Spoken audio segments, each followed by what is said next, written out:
the first thing we have to understand before we talk about transforming a broken heart, but not only that, but transforming through a broken heart, right? So I'll explain what I mean by that. But the first thing we have to understand is, why do we experience pain in life? Because this is one of the hardest questions to answer. And a lot of people get lost in that question. Why is this happening to me? Or why did this have to happen? It's not fair. We sometimes get stuck in the why, right? And when we get stuck in that why, we can't move forward. So I think it's very important that we have an understanding of what pain is and why do we experience pain. First and foremost, we know from an Islamic perspective, we know as believers that this life is not perfect, that this life is not Jannah, and rather this life is a period, a temporary period of test for us. Now, when we say that this life is a test, we also should not misunderstand that word, because sometimes when people hear, when they learn the idea that this life is a test, but then they think that it's a test in the sense of like a professor tests you, right? So when a professor tests you, he or she gives you a test, steps back, doesn't give you any help, and doesn't know how you're going to do, right? Until they see the test. Well, Allah subhanahu wa ta'ala's tests are not like that. Number one, and this is essential, is that Allah subhanahu wa ta'ala is with us in our tests. Allah does not go away while we're being tested and just leave us to ourselves. The only time we are left to ourselves during a hardship is if we leave Allah subhanahu wa ta'ala, if we close the door on Allah subhanahu wa ta'ala, if we distance ourselves from Allah. But Allah will never leave us unless we choose to leave Allah subhanahu wa ta'ala.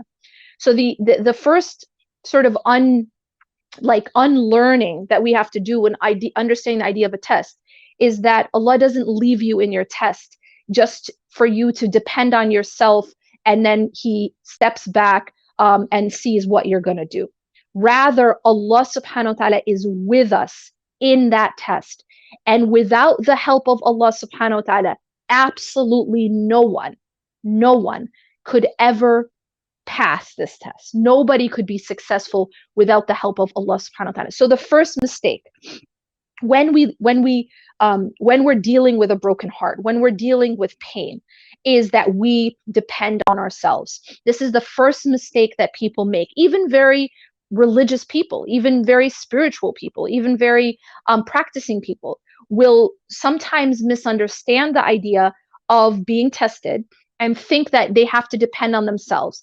So many people will harden up. This is also one of the coping mechanisms that people will employ in order to sort of deal with the test. So what they'll do is they'll harden up, they'll depend on themselves, they'll be like, okay, this is a test, I can't show any emotion, I have to be strong, right? And of course, the false definition of strong usually means I have to feel nothing. I have to show no emotion. I have to be stoic about this.